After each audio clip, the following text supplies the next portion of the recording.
Hi everybody, I'm Brittany Lewis with Forbes Breaking News. Joining me now is Jomayra Herrera, partner at Reach Capital. Jomayra, thank you so much for joining me. Thank you for having me. Before we get started, I do want to set the scene here a little bit. We're backstage at the Under 30 Summit here in Cleveland.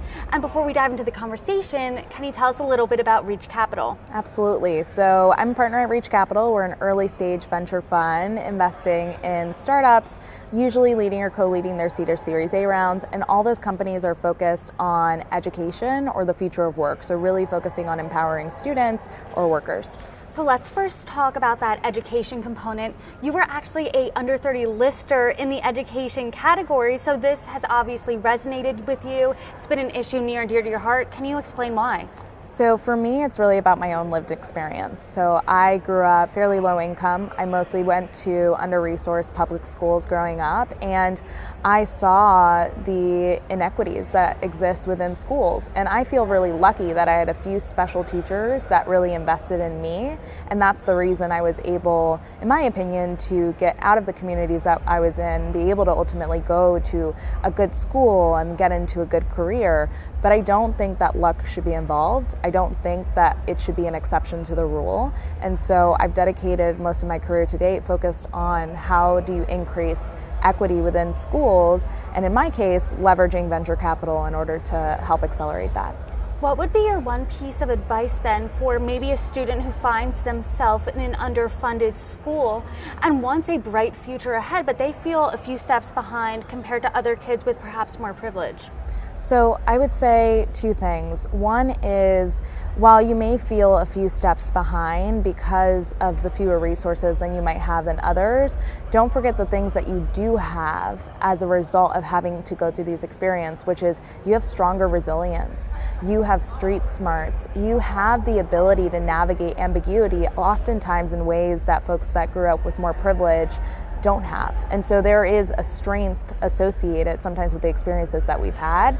The other piece, which is a bit more tactical, is look for the mentors, look for the advisors, the role models, the teachers that will pour into you, that will invest in you, or the coaches or some other adult in your school setting that will help you navigate getting to and through school and ultimately to what your end destination you want it to be.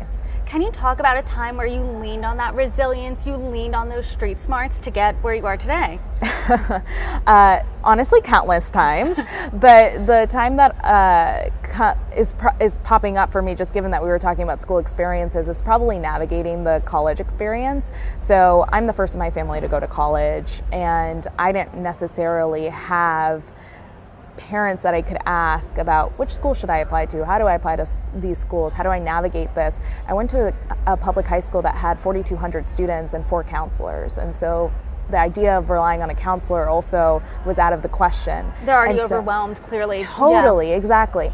And so then it's often relying on this sense of other communities. So I remember I relied heavily on my best friend. Me and her were just going at it. We're like, we're going to navigate this together. And then as we got both acceptances and rejections, we took them with stride and we kept moving forward. And even though it was really hard to navigate that experience and get the information that we needed, there is that degree of resilience that comes in of you just push through and you figure out how to do it.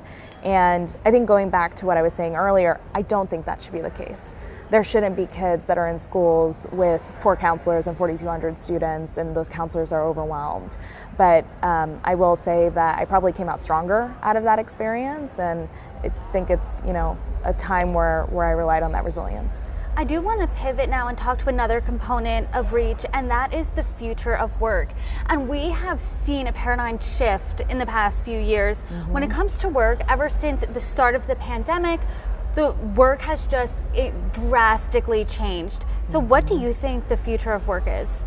Oh, that is a loaded question. And it's so funny because we're actually working on a report right now called Reimagine Work at Reach to try to answer some of this question. And the truth is, the way that we're thinking about it is like what is work has changed, where you work has changed, when you work has changed. There's so many things that have changed as a result of the global pandemic, but also were trends even happening before the pandemic. And I think the larger overarching belief that we have about the future of work, or what we hope the future of work would look like, is that workers are in a place where they are empowered to have the flexibility that works for them, that serves them.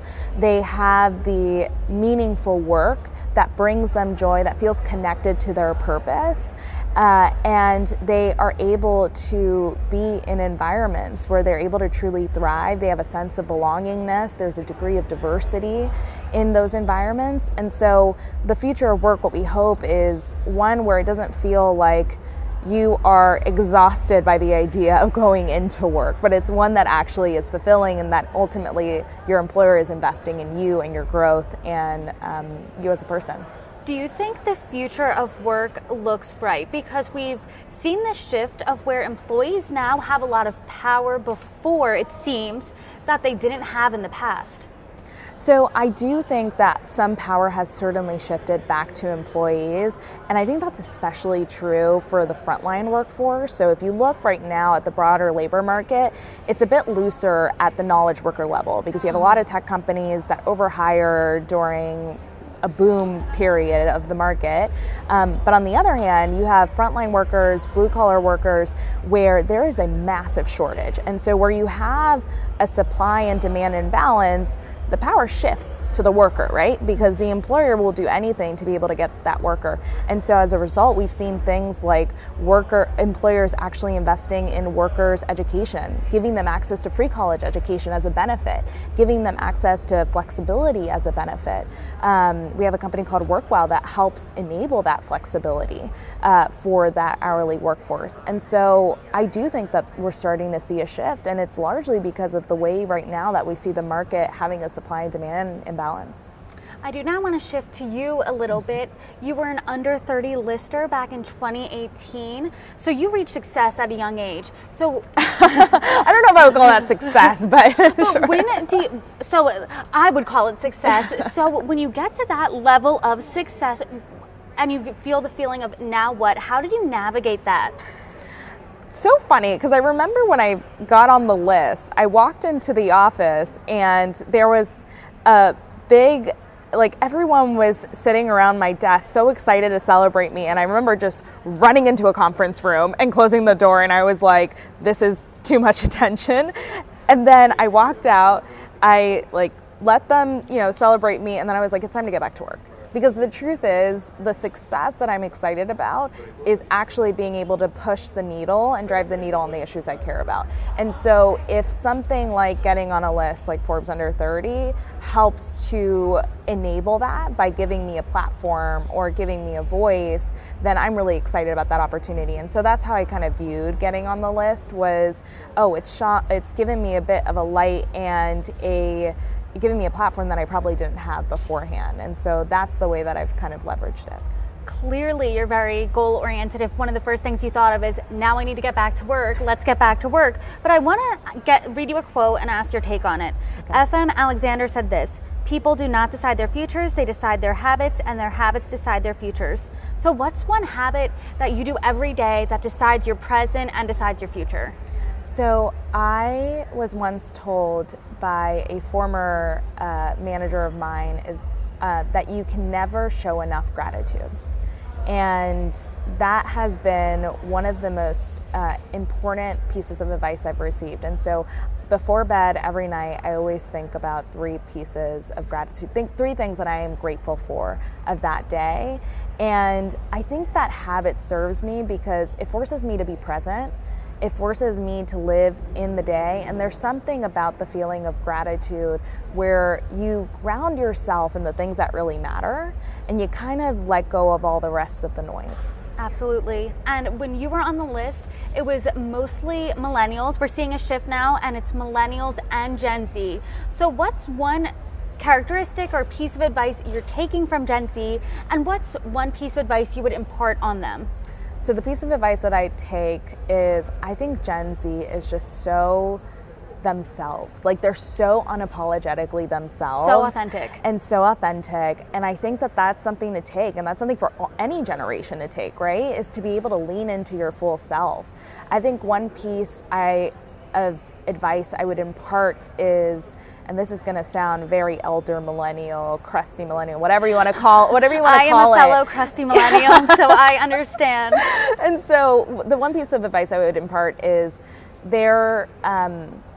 there's a lot more power in action than words. And so oftentimes when we want to complain about something or fight against something, yes, like there is an importance to words, and there is an importance to maybe to really kind of almost theorizing things, but it's important to remember about action and the practical.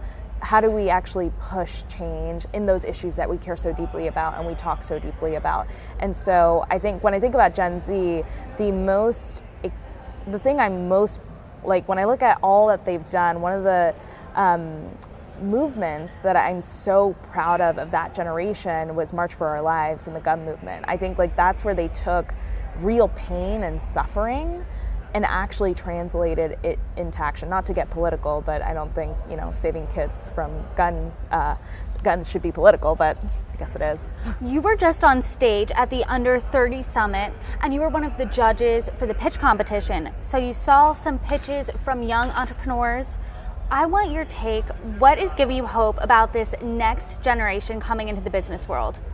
I think, going back to what I said, they're so unapologetically themselves. And the truth is, when you think about the best founders that you invest in, they have a lived experience that gives them an earned secret about the market that they're solving. And so when you have founders that are coming up from this generation that understand themselves, that explore themselves, that again are unapologetically themselves, they're going to bring that into their work, and that's going to translate into hopefully building very large generational businesses. Jomayra Herrera, thank you for joining me. Thank you for having me.